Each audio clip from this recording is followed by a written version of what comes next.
Get your spatulas out because we got another flip.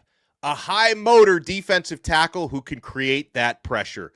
From the 302 to the 305. Isaac Chukwurah, welcome to the U.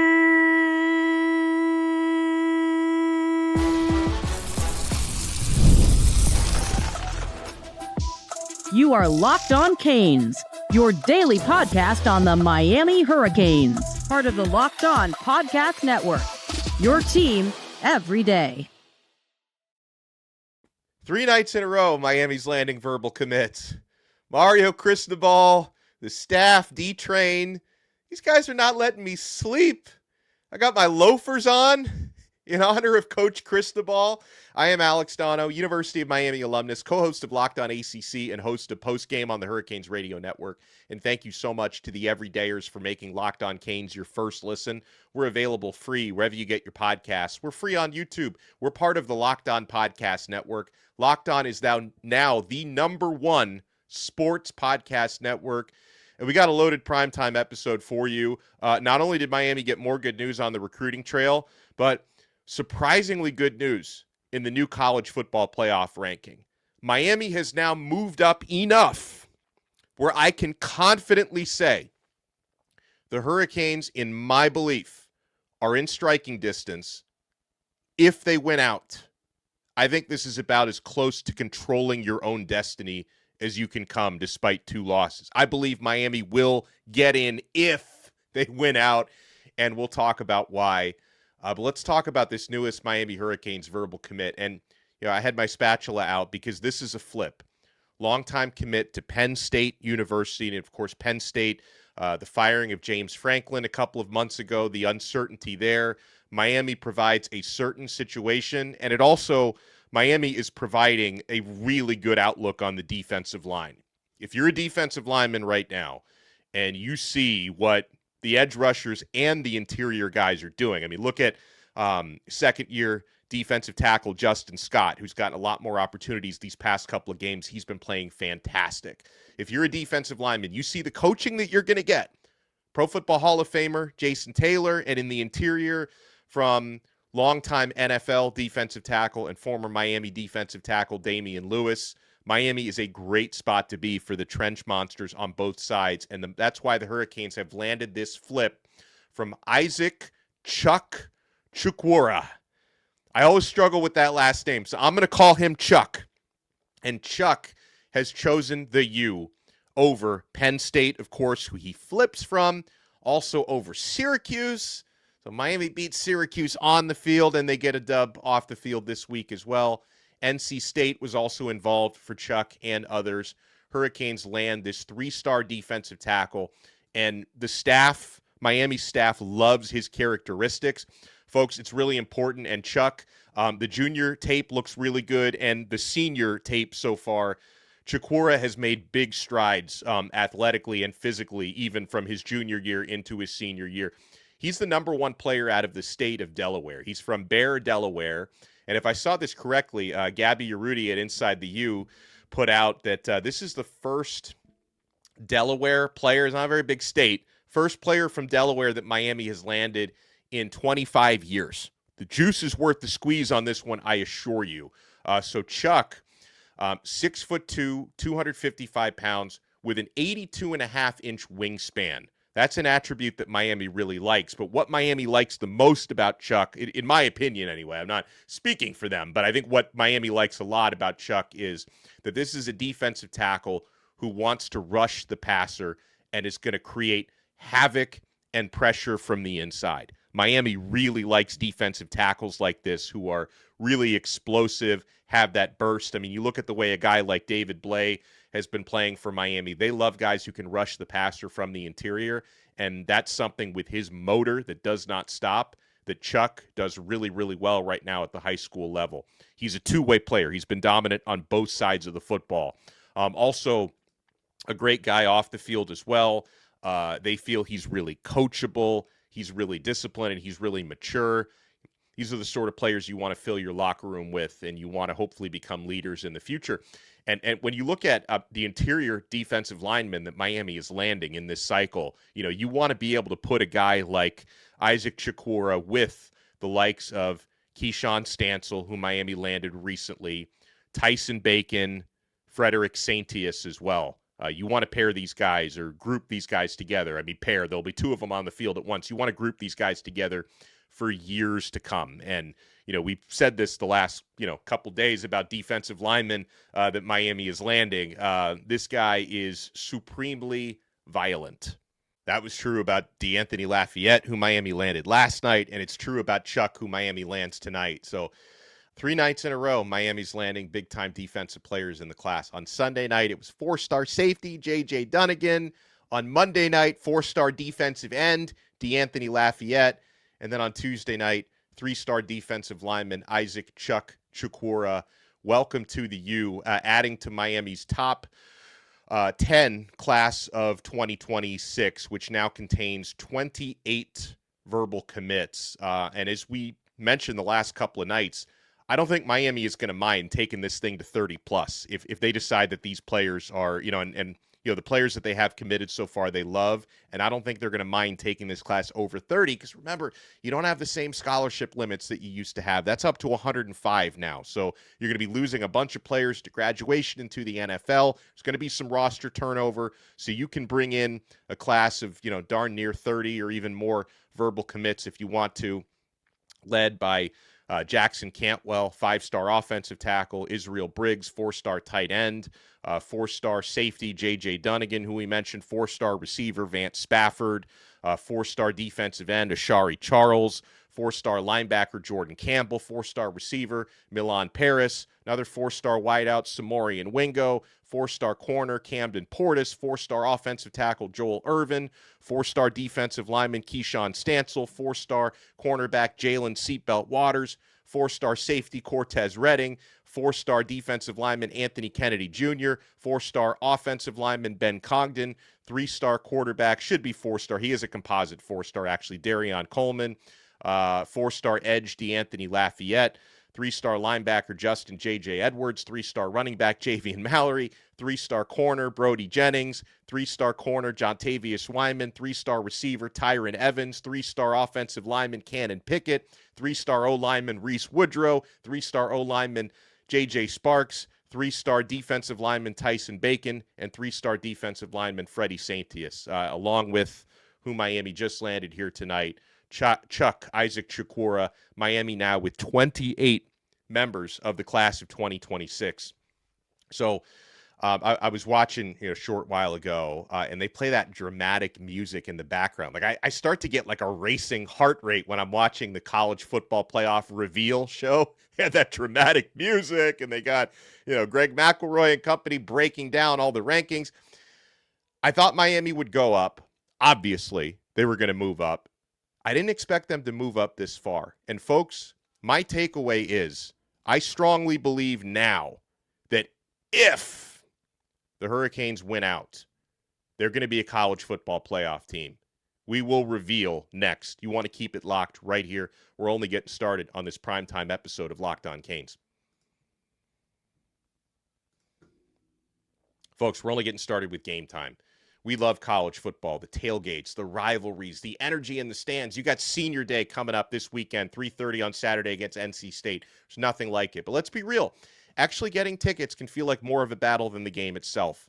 Endless queues, hidden fees, prices jumping at checkout. But that's why I use Game Time, the app that gives the advantage back to the fans. It's the easiest way to score last-minute tickets at the best prices with no surprise fees. What you see is what you pay on Game Time. I love the zone deals, too. You pick the section, Game Time picks the seats, and you save big. Folks, you can get a panoramic view from your seat in the app before you buy. Honestly, it's faster, cheaper, and less stressful than any other way I bought tickets. So take the guesswork out of buying college football tickets with Game Time. Download the Game Time app, create your account, and use code Locked On College for $20 off your first purchase. Terms apply. Again, that's promo code Locked On College for $20 off. Swipe, tap, ticket, go. Download the Game Time app today. We're also proudly brought to you by FanDuel. Guys, the NBA is back, and there's no better place to get in on that action than FanDuel, the official sports betting partner of the NBA. Even if you missed the start of the game or you just want to ride the hot hand, FanDuel has live bets on everything from who's going to score next to fourth quarter comebacks. Plus, you can even combine your live bets into a same-game parlay for a shot at a bigger payout. It keeps every game exciting, especially when your team's making that late push. Right now, FanDuel is giving new customers $300 in bonus bets when your first $5 bet wins. So head to FanDuel.com to sign up and play your game with FanDuel, the official sports betting partner of the NBA. Thank you for making Locked On Canes your first listen, and thank you to the Everydayers for helping the Locked On Network become the #1 sports podcast network. I wouldn't be here if not for you guys, if not for the listeners, the viewers. We call you the Everydayers, and we love you. So I got a pleasant surprise tonight, because when I was watching the CFP reveal, I thought Miami would either move up the same that they did in the AP. I thought they'd move up from number 8 to 16, but I also thought maybe the committee would keep Miami at 17 if they decided Louisville having the head-to-head would keep Louisville in front of Miami. So I thought Miami would either be 16, maybe number 17 behind Louisville. But lo and behold, Miami moves up 3 spots. They were number 18 last week. They move in front of Louisville, drops back to 20 after their loss to Cal. Virginia, after their overtime loss to Wake Forest, they dropped to 19. So, and Georgia Tech is behind Miami at number 16. So Miami is now the highest ranked team in the ACC. They're still unlikely to get to the ACC championship game because of the conference situation, having 2 conference losses. They would need a lot of other stuff to happen in terms of teams losing. But let me tell you what this means, folks. With Miami being the highest ranked team in the ACC, above Georgia Tech at 16, above UVA at 19, above Louisville at 20, and above Pitt at 22, who Miami has a head-to-head with. So that's going to be a big opportunity coming up in a few weeks. But with Miami being the highest ranked team in the ACC, this opens up a door for the ACC being a 2-bid league in the CFP, so long as Miami goes 10-2. None of this matters if Miami doesn't win out. So let me say that, because I know I'm getting like the angry commenters like, but the team stinks. They're going to lose 2 games, or they're going to lose to Pitt for sure. Keyboard warriors can relax for a second. This is obviously hypothetical. Miami's got to win their next 3 games. They host NC State. Very good offensive team. Will not be easy. Miami's favored by 2 touchdowns, though. Then they're going to go on the road to play a not very good Virginia Tech team. And then they go on the road again to play a pretty good Pitt team. So in no way am I guaranteeing a 10-2 season, but I am telling you that if Miami goes 10-2, with them being the highest ranked team in the conference, this puts Miami in position to where, even if they don't win the ACC, the winner of the ACC will get in, and Miami can probably sneak in as well, so long as the Hurricanes go 10-2. So what's in front of Miami? Vanderbilt at number 14. They had a scare against Auburn. They had to pull it out in overtime at home against a not very good Auburn team. Now, had Auburn won that game, Miami would probably be at 14th right now, but, didn't happen. Utah at 13, BYU at 12, Oklahoma 11, and Texas at 10. Now, folks, if Miami's going to get into that top 12, the 2 teams that I look at most closely here are Texas and OU at 10 and 11. And I say that because their remaining schedules, I see at least 1 loss there for each of those teams moving forward, okay? Oklahoma still has number 4 Alabama on the road. It's probably a loss. So if they lose and Miami beats NC State this weekend, Miami's probably moving up at least 1 spot. So Oklahoma still plays at Bama, home against Mizzou, who's currently ranked 22nd, and home against LSU to finish out their season. I see at least 1 loss there for Oklahoma. For the Texas Longhorns, they play at number 5 Georgia, home versus Arkansas, and home against Texas A&M. I see probably 2 losses there remaining for Texas. So those teams are going to provide Miami with big opportunities. And listen, if Texas and OU both win out, power to them. probably would keep Miami out of or in a precarious spot to make the playoff. But I think the biggest opportunity for Miami to move up would be potential losses for Texas and Oklahoma. As far as Notre Dame goes at number 9, you could say, if Notre Dame keeps winning, it's better for Miami's strength of schedule, and maybe eventually, if they both go 10-2, the committee might move Miami above Notre Dame. I'm not convinced on that. I still feel like if Pittsburgh beats Notre Dame and then Miami beats Pittsburgh, I think that would be the best case scenario.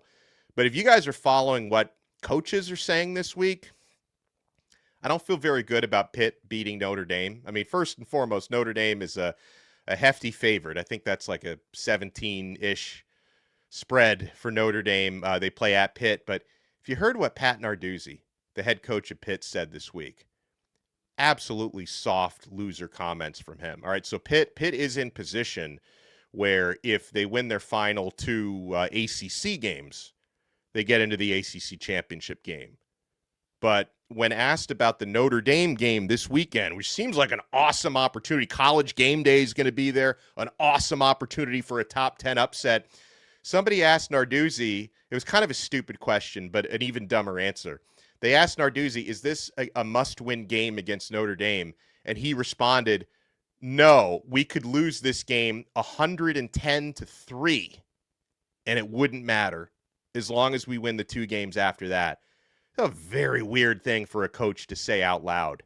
I mean, like, you don't even want to put that out there for your fans, for your locker room to hear. If we lose this game by 100 points, doesn't mean a thing. It's all about the conference play. I mean, I didn't like those comments at all from Narduzzi. So I am fully expecting Notre Dame to go into Pittsburgh and just put a stomping on the Panthers. So Notre Dame at number 9, Oregon 8th. Yeah, I guess like it wouldn't be impossible to catch Oregon if they lose again. Ole Miss at 7. They still have tough games remaining. Let me pull up the Ole Miss schedule real quick, because obviously these SEC teams, them beating up on each other is a good opportunity for cannibalization. But I don't see Ole Miss losing again. They have Florida at home. Better be a win for Lane. Unless he wants to go work at Florida so bad he's going to lose on purpose. They got Florida at home, and they got Mississippi State on the road. I guess like it's not a push. They're going to win both of those games, though. So I don't expect Ole Miss to lose. Texas Tech passed a big test against BYU. That was a good win for them. And then the top 5, I don't think you're catching any of these teams. You're not catching UGA at 5. You're not catching Bama at 4. You're certainly not catching Texas A&M at 3, Indiana at 2. Indiana didn't drop despite having a really, really tough time over the weekend, and Ohio State still rightfully number 1. So I don't think you're catching any of those top 5 teams. So listen, I think your best bet would be Texas, Oklahoma losses. Let me pull up the remaining Oregon schedule. I apologize for not having these schedules memorized. I got some of the ACC schedules memorized, but I don't have all the Big Ten ones. I think Oregon probably wins out. They're home against Minnesota. Then they're home against 17th ranked USC. That could obviously be a tricky game. USC is very talented. That would be our best hope for Oregon to lose. And then they're at Washington to end their regular season. So you see they'll be favored in all 3 of those games, but the USC game could be tricky. So you look for teams like that to hopefully lose. But the moral and the message here is clear for me. At number 15, with 3 games left to play, I believe if Miami wins all 3, they're in. More than likely. So the ball is in Miami's court. You've got to take care of NC State, and we'll be talking about that game throughout the week. You've got to go into Blacksburg and beat a bad Virginia Tech team, and you've got to go into Pittsburgh and beat a good Pitt Panthers team. But Miami will have the talent to win that game if we execute correctly and if we call the right plays and all that stuff. So if you win out, I believe that you're in. That's the big thing I've learned today. Isaac Chakura, welcome to the U. Miami Hurricanes, welcome into the top 15 of the CFP rankings, and we'll talk to everyone again tomorrow on another episode of Locked On Canes. We are part of the awesome Locked On Podcast Network, #1 sports network in the world. Your team every day.